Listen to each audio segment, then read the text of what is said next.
how would you describe the current distribution landscape for independent horror cinema? I think the old adage, like horror always sells, I think is like still true, but I think like it's diminishing in some ways. I think like the aspect of like you no longer need cast and things like that. It's like maybe it's relative. It's more true in horror than it is like outside. Like, you know, and I think like it's wonderful. Like I think like I love victories for the independent scene and there's been a couple in the last year which has been really nice. Like and you know, just most recently, like It Ends, which didn't have like a major cast or anything, like, and sort of struggled for a sale for a little bit. Like it was just announced that Neon picked it up and will release it, and things like that. And so it's like it's such like a fast and cruel world sometimes where it's like it happens and it's like what you want didn't happen right away. And the safe bet is usually just like pick it up and like move on and like get what the best you can is. But it is nice to see when things like, you know, sort of defy sort of like the, you know, sort of like recent sort of like trends have been. So I think that like the reality is it's just like good horror, like a really good horror movie, like a really inventive, people do want, I think people do want to see these movies. The challenge isn't necessarily always the movie. It's like, it's the access. It's like, you know, it's like getting to the right places. Cause you know, often it's just finding the audiences and like, how do you premiere at the right festival to get out there?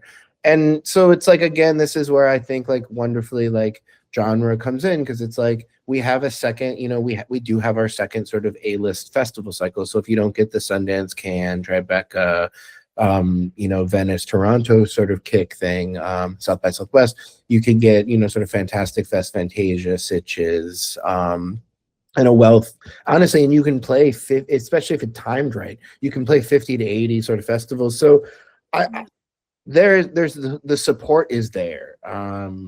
You know, and I think like when the films are genuine, and this is where it becomes down to like, you know, sort of subjectivity, but like I think when the films are genuine, like, you know, there is a good response to it. And I think like there's been so many cases of just sort of like original ideas working in the genre space, time and time again, that you just can't, like, you can't count it out. Yes, for sure. You see, I feel like genre allows you to be the more, well, this is a personal opinion, but I feel like it's a more inventive genre because you're talking with things maybe you're not tied to reality, so you can experiment a little bit more. And the tools that the authors of this age, well, also 80s is a great example of people going crazy with the tools that they can use and the narratives. And I feel it allows that. So the pieces are amazing. Obviously, at the end is finding the audience, as you said, that I guess the most difficult part. But as you also mentioned, like they have a second chance, so to speak. If you don't go to a film festival, A-list film festival, you have all these other options that for genre, there are also like great ways to distribute your film. Sitges is like a huge Fantasia, of course. Like you have so many ways to make it be seen. So what do you see as the biggest challenge today? Financing, visibility, or access to mainstream platforms? What do you think? It's probably too much of a cop-out to say just like money across the board. I mean, I think it's like every aspect, but it's like, the thing is, it's like you can, I guess the biggest one would be, not to like just be boring and say streamers, but like streamers sort of disrupted the sort of the flow of how money was created. It was like there was all these like really like effective markets for creating sort of different revenues of money, and then sort of streaming comes along and it be kind of everyone puts their eggs in the streaming basket, and now streamers are buying for less. So now in a world where it's like you made your movie, you asked for every favor, and you didn't even make it for that much money, but you still need that streaming buy, and they're not buying as much and they're making more. So and things like that, and that will wax and wane, I'm sure. Like, you know, trends will change and maybe they'll start picking up more, but it seems like they're never going to pick up as much. So it's like, I think the creation or the reinforcement of like figuring out how to like get people to rent movies again. I know that sounds like lame and like old, like, I don't know, maybe it's not rent, but but the flip side is, it's like I see a movie like Castration Film part 1 and 2 and soon to be 3. And I don't know if anyone's aware of it, but it's this very transgressive, very amazing film from Canada by Louis Weird, and they've had it on their like sort of like just rent, pay what you want rent platform.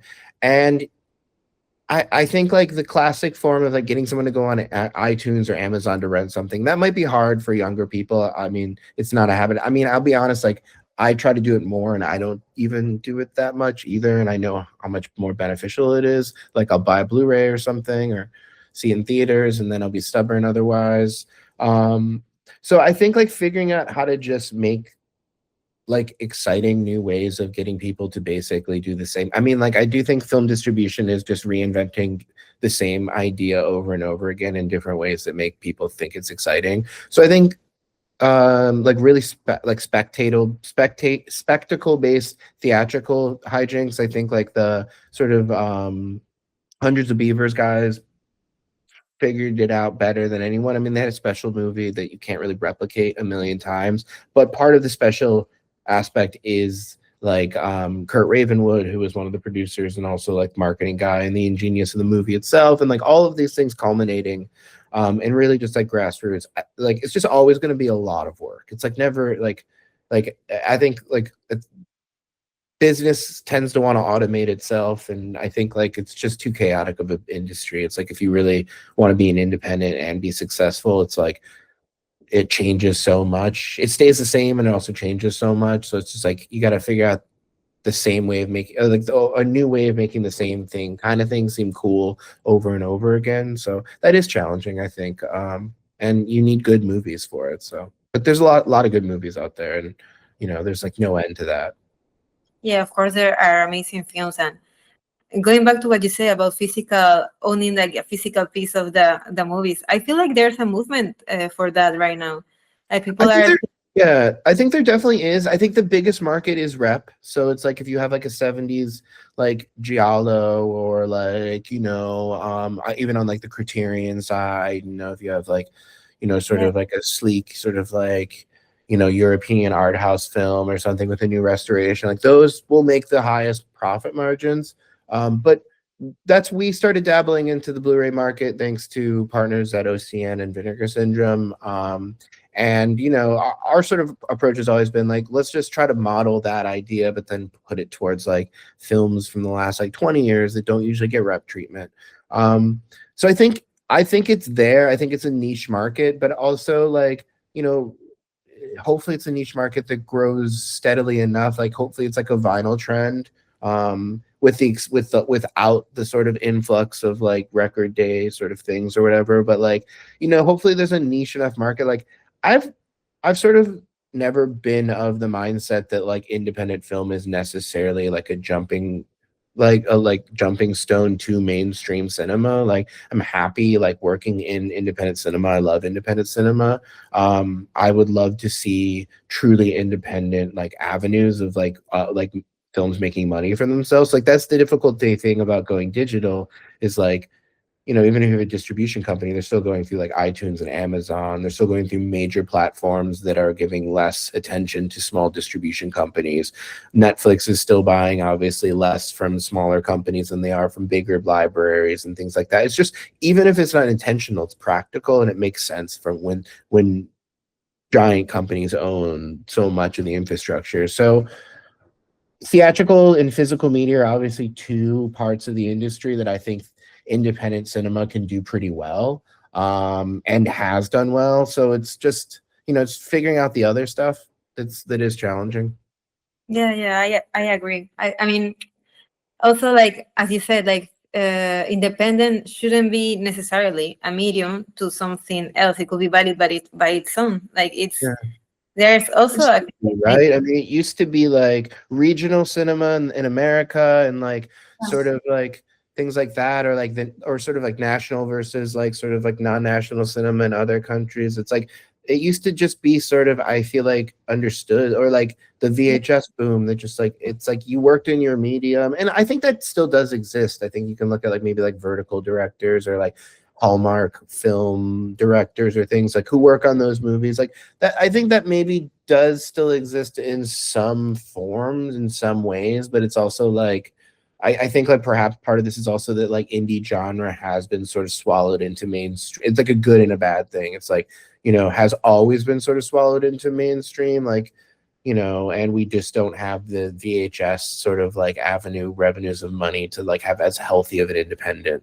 you know, world outside of it as maybe other generations could have.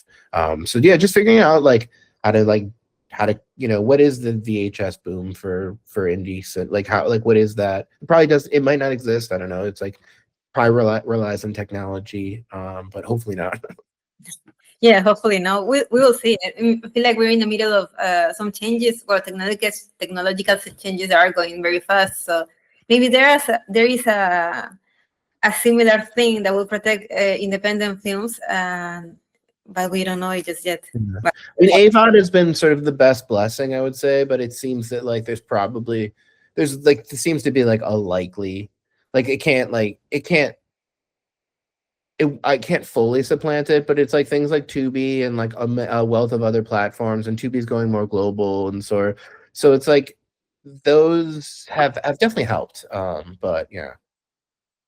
so in regarding of independent horror films finding space in mainstream outlets like major streaming platforms or wider distribution networks, what do you think? Do you think they're finding these spaces, or are there still major barriers to overcome for these independent films? I think it's difficult. I mean, I won't. I want, like, you know, there's a lot. There's a finite amount of gatekeepers in those spaces. So yeah, I think like they are finding their places, but they usually need, like, it's usually like it's more often than not the sort of like A24 or the Neon or even the Magnolia or the ISC like independent genre film that like maybe got picked up at Sundance or something, that's finding it. It's less likely the sort of like you know, sort it's less likely without sort of one of those sort of like already like pre-approved sort of like distribution avenues. But like it, you know, I think it can happen, and and like there's the sort of like changing avenues, like all of that can change, but right now it's like it is fickle. It's like it's hard to get into. It's harder, in my opinion, to get into major festivals than it used to be for independent cinema. That's not to say that like less independent cinema is getting in. It's just I think there's just like,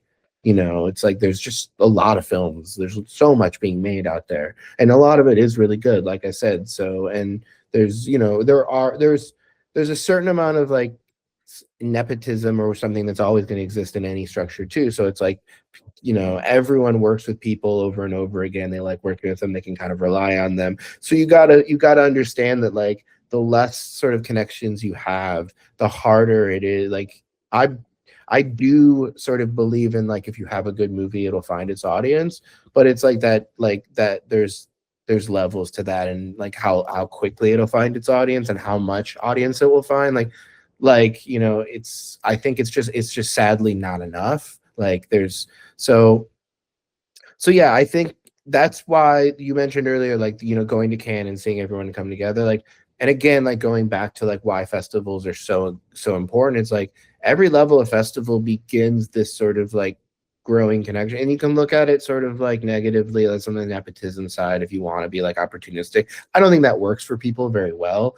But if you want, you can do that. You can navigate the world that way. But if you navigate it the way, like the authentic way, it's like it gives, it's so rich. And honestly, like I love film, but I do this work also because I really love traveling the festival cycle. I love my international like genre like film people. Like it's a really wonderful community, and I do think that it replicates the sort of thing I want to see, even in sort of like a thing that's inescapably very capitalist, but like is that like it is still like a global community, people trying to like build each other up.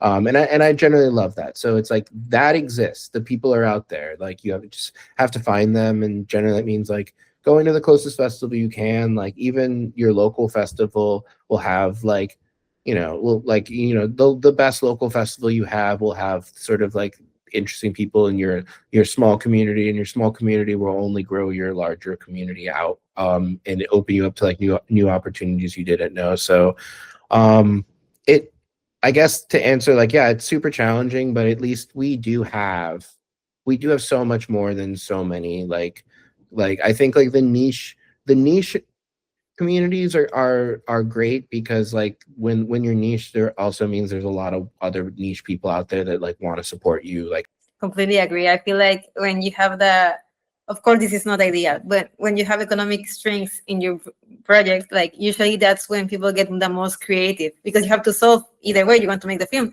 So you find new ways and ways that maybe haven't been done before.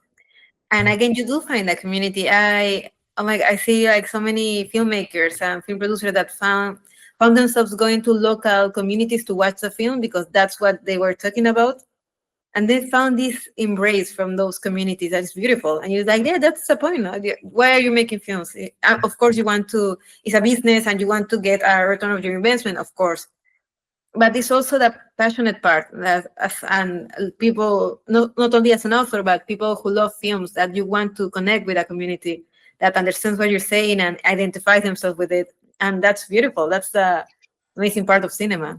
I think like there are some movies that, I think when people call something a festival movie and they mean it like sort of derogatory, like when it's not necessarily like the positive end of that, like there's like festival darling and then there's like festival film. And I think when someone says like festival film, they mean that like this is probably like a really awesome movie, great film, but probably really commercially difficult. And there are plenty of these movies. They exist. There are actually companies out there that exist to almost pretty much just like book movies and festivals. I think largely because they serve other opportunities, obviously working with companies that don't have festival things like that, but also because there's so many movies out there that will play like 70 or 80 festivals, but maybe can't get distribution. I think there's a space for movies like this. I think festivals are sometimes the ways that audiences see these movies. And I remember movies that have no distribution in the States from like 20 years ago that I saw. I was lucky enough to have a really good regional festival that still exists in Cleveland, Ohio, where I'm from, called the Cleveland International Film Festival. And they would just play, they had huge programs. They'd play all these types of weird stuff. And sometimes those movies, you see them and you never really forget them, because they're like, oh, wow, I truly would have never seen this. And then I think there's the type of movie where the festival is like sort of the start of the publicity run, and so they do work really well in a festival world, but they also are like very commercial. And then I think like there does exist the type of movie that like can be that, but just hasn't, like, it needs that festival to get it there. So this year you've started a collaboration with the KORK International Horror Film Festival. Thank you very much for that. What are you hoping to achieve through this partnership? Yeah, so I mean, I'm actually in Istanbul right now. So I've been living in Istanbul for like every like basically half the year for the last year, and trying to move here. So I mean, I'm always, we work with, I feel like we work with every genre festival in the world. Really excited about what they're doing. Also already have worked with, friends of mine from the industry, Morbido, at Wench, and things like that. So felt like also like a natural fit. And yeah, and so it'll be, hopefully I will be able to align my trips to also be here next year, and be able to like see it more. I mean, as I live here, I would also like to connect personally just more with like the sort of Turkish and specifically in Istanbul filmmaking scene. So yeah, it's just, to me, that's exciting. And just for, like I said, further growing that sort of like network of film festivals and film for sort of like professionals, I guess, and like a more boring catch-all term. So what would you like to say to independent horror filmmakers in Turkey? I mean, honestly, like Turkey has, I mean, and I don't think I have to tell filmmakers here, but like one of the most amazing sort of like histories of like exploitation cinema and sort of genre cinema. I mean, it's really truly like and it's well documented and things like that. And sort of like, so I feel like this is a country that particularly knows, like, you know, how to make very interesting films that also, and politically, like, you know, it also continues like to like how to make movies that exist in a political framework, you know, like whatever we all live in, that are maybe the genre able to communicate something, but also able to entertain. Like, I think Turkey should be like a very interesting place. I think internationally we don't see enough Turkish genre stuff. Like there's like obviously like John Evernall and stuff like that. There are filmmakers that get out, but you know, for being a actually quite large country, like there should be more. So yeah, I mean, get your stuff out there, connect with international people as well. I mean, send emails, do whatever, cold reach if you have to. I'm like a huge proponent of cold calls or whatever. I think like you can get one, like, you know, like maybe two, and then if you don't hear from them, that's fine. But like, you know, shoot your shot, try it. Send me your movies if you think I'll like them. But yeah, I think like this is like a great country. The film history. I mean, even outside of the exploitation and the sort of kind of stuff, like the film history here is awesome. So I don't know. Look at your past. Look into the future. Like make the best movie you want to make. I mean, I'm all for filmmakers not really looking at trends. I mean, as much as like maybe we talked about trends and stuff, like I think it's all kind of useless for filmmakers. I think like it's good to know it, so like you sort of know what to expect. But I think if you're trying to chase it, it'll be futile anyway. So it's like make the movies you connect with, make the movies that you want to make, and make the movies you think like you think people want to see, but it's not like solely for the reason I think of like feeling like that's the thing you know that needs to be said, more than like this is what people want to hear. Yeah, of course, that's the way to do it. I think if it's not honest, I mean, film is like such an honest medium. If you can sense that a film is not honest, then you lose interest. You know, okay, like you're doing this because it's fashionable or whatever. And the best stories, in my opinion, are the ones that feel honest. Mm-hmm. Whatever the reality is going around, like, but if this is honest, this is what you wanted to say. And it's beautiful when people do it. Absolutely. And also, like, I guess going back to what I said, is like also like don't be afraid to be sloppy. Don't feel afraid to be messy and like weird, especially if you're making your first film. Like, I think people are sometimes way too precious about their first film. Like, oh, it has to like be everything. And like, to me, I'm like, oh, kind of like, I think that's needed to stay, because it's like that's what I like, because it's like it's the first time you just see someone really get to like try everything, haven't really figured it out yet, but starting to. But yeah, just don't be afraid to be messy and sloppy. Like if it's interesting, like, and messy, it doesn't matter, in my opinion. It's like, to me, also, honestly, sometimes it's like more exciting to me, because like it throws you out. If you can throw me out for a second but then win me back in, then like you know, there's like a weird sort of like engagement that then I form with the movie, where it's like I doubt it and it brings me back and it almost impresses me more. So again, I think going back to that like perfection, I'm personally not as impressed by like perfection. Like I do sort of like risky moves and people taking chances. Yeah, totally agree.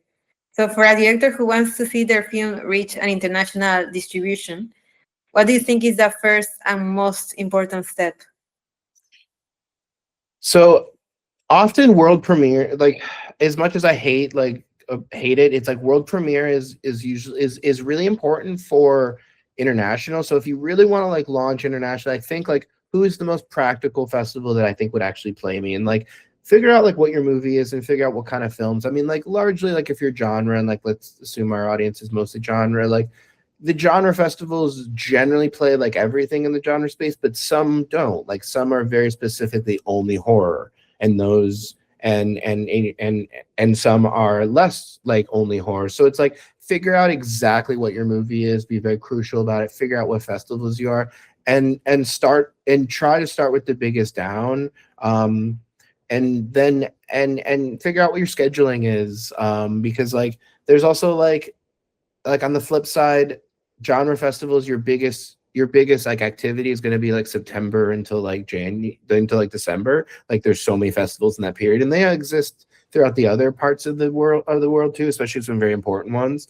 But like also maybe don't like if my first suggestion is like wait for the right festival, it's also like don't wait too long though. Like I see people often miss that window and then premiere their movie late, waiting for another festival, don't get it, and then sort of premiere it like in the middle of like sort of the end of winter or something, and then by the actual sort of like September run, sadly, like I said, films get old. If that first push wasn't big enough, like those other festivals aren't as excited. But if you just kind of get all those other, if you like, let's say like the big festival doesn't happen, but you get all of those other festivals, let's say like, you know, the dozens and dozens of festivals that happen, you know, sort of around October, like that can supplant to me like the need for like one big premiere. So I don't know, you kind of always have to have plan A, plan B, plan C, and be like ready to like move. But this is why I do think it's like confusing, and it helps to have someone in your corner, because it's like these like learning this is often made by a series of like both successes and mistakes, and like, you know, companies have often been like, you know, we've done this way and this is what we've gotten out of it, like these are your risks, do you want to do that? So it's like, you know, like the other suggestion would be, yeah, I mean, like look for like sales agents and distributors and stuff like-minded to you that like, you know, you might want to connect with. Yeah, that is hard to do, I'll very much admit, like if you're like a first-time filmmaker. But there are also a lot of companies that work more with first-time filmmakers. So maybe like start your focus on those, like if you don't have those other pedigrees. So, you know, you're just, I guess, always looking for a space to define yourself and sort of like make an impression on someone. Yeah, for sure. Like you have to find the way to get in, and there are a lot of film festivals for first-time directors. Happily, I mean that's great because they need that space. And before we wrap up, is there anything you'd like to add or share with our audience? No, I think I talked a lot actually. So I feel like I said it all. I just like reiterate that like I think the one thing to reiterate is like don't be afraid to ask for help. Like I think there's like a big thing around here is like everyone wants to seem like they know more, and like we're all dealing with some form of imposter syndrome, like especially in the genre world. It's like the genre world, like we're like, it's like a confluence, I feel like, of also like sort of socially awkward people. So a lot of us are putting on this like fake it until you make it thing, but like don't let that impair. And I get it, it's like, and I get the importance of that too a little bit, like fronting, but like don't let that impair asking for help. Like, so it's like there are so many resources, and like you never know, and like maybe some people won't give it to you, and some people like, you know, like, but like a lot of people in this industry, I think especially in our community, are willing to help out and like, and things like that. So and a lot of us, I just think, sit there like assuming that like we don't want to burden someone, or we don't want to ask for too much, or they've heard stories about people like, so it's like the worst that can be happen there is like a no, right? And whatever, like if you're a filmmaker, like I think like 75% of the things you'll hear back probably over the course of your career will be no. Like, you know, it's an overwhelming amount of rejection in this industry for even successful movies, like are like live in a rejection. So it's practice too for that. Don't be afraid to ask for help. Yeah. So I think that will be all. Thank you so much, Joe, for being with us, taking the time. I mean, all the advice is amazing, and I'm sure we will be seeing a lot of Yellow Veil in the future, and we will be seeing you in the future as well. Yeah, thank you. Thank you.